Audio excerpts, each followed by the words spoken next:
Hello, hello, hello, everyone. Night's Blight here, and we're back in the yard. Now, as you can see, the peanuts are really pretty.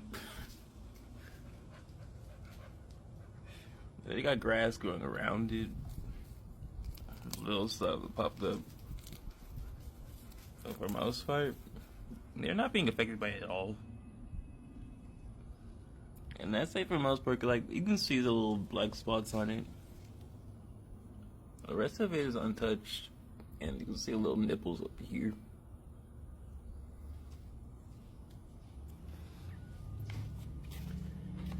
Still flowering as well. I'm starting to attract like this dude. That little guy. Yeah, spiders like that. He made a web all the way across this whole area.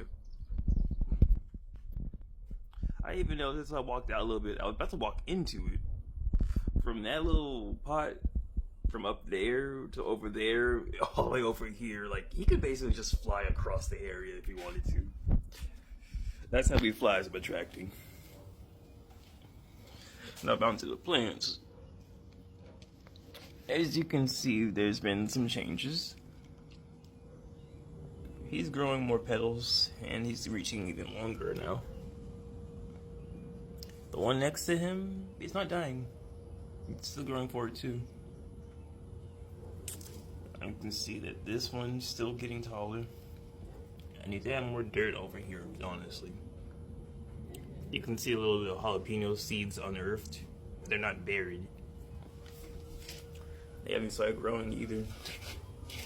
So they might either be done, so I just might need more dirt for them. Now over here, these guys are still very good. These are pomegranates. This one is peanut. This one's a pomegranate. I planted them around the same time, but the pomegranates are still growing taller than the others. Though they still count as trees, I believe, so they will grow slower than the rest.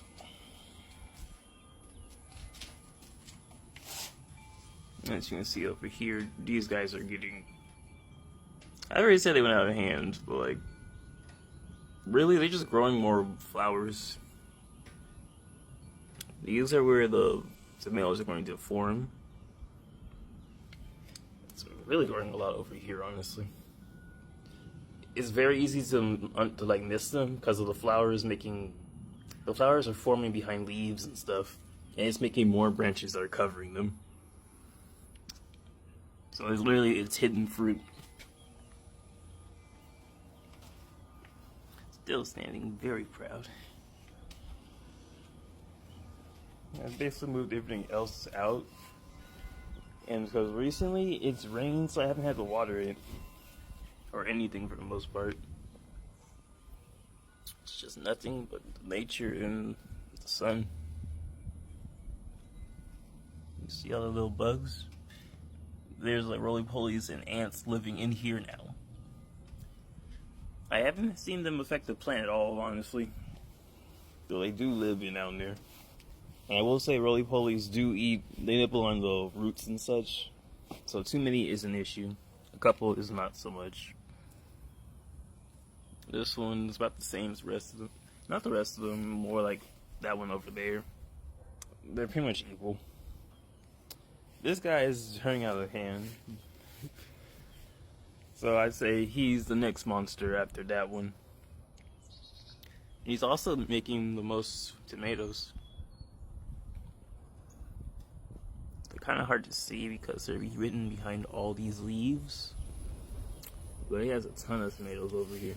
And flowers. So there's just more coming. You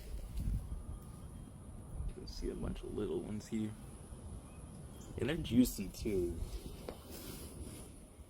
So I just like to wait for them to get a bit bigger before we start picking them off. The basil. It's made in its very beautiful flowers. So I do notice they're starting to brown, so I guess this is at the end of their cycle. I'm gonna cut the head off and then let it just reform some more. You can actually you can make a more basil by just cutting it up, and if you can get the parts you cut to root, you just put them in the dirt. Actually pretty easy to do. And over here we got the greens. Look at the size of them. No, they're actually getting thicker. I'm pretty sure this will become like peas. I'm gonna look up what this plant is again.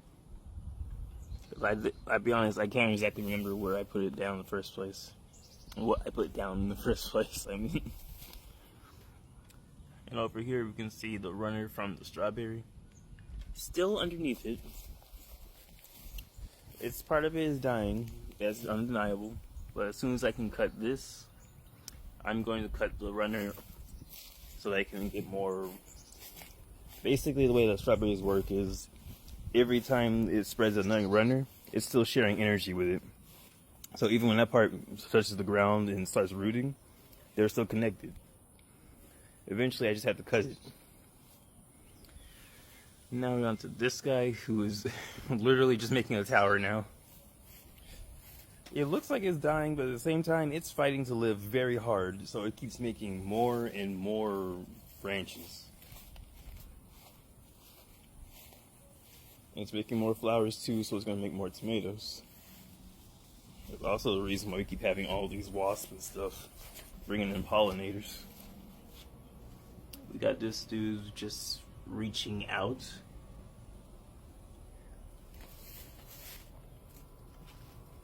I've learned my lesson when it comes to just pulling stuff up, because I already tore it last time, so I'm just going to start cutting the little weeds around it. As long as I don't cut the watermelon, it should stay good. As you can see, those are where the watermelon is going to be when it actually starts forming. Right now it's just soaking up the sun and gaining more energy.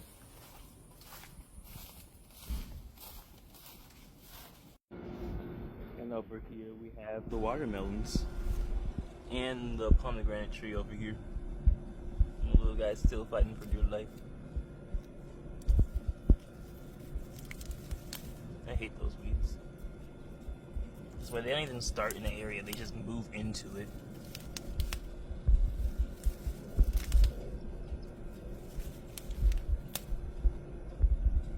Anywho, his spine's starting to recover, so he's standing up more straight.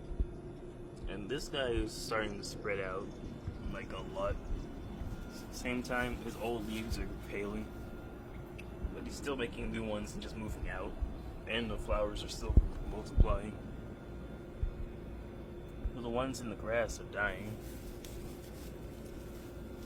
No, he's not even touching the ground, he's above it. Okay. I need to cut that. And start clearing out the dirt around him so we can actually touch it. He's still doing pretty good though. He's still getting taller. He's moving more towards the light as well.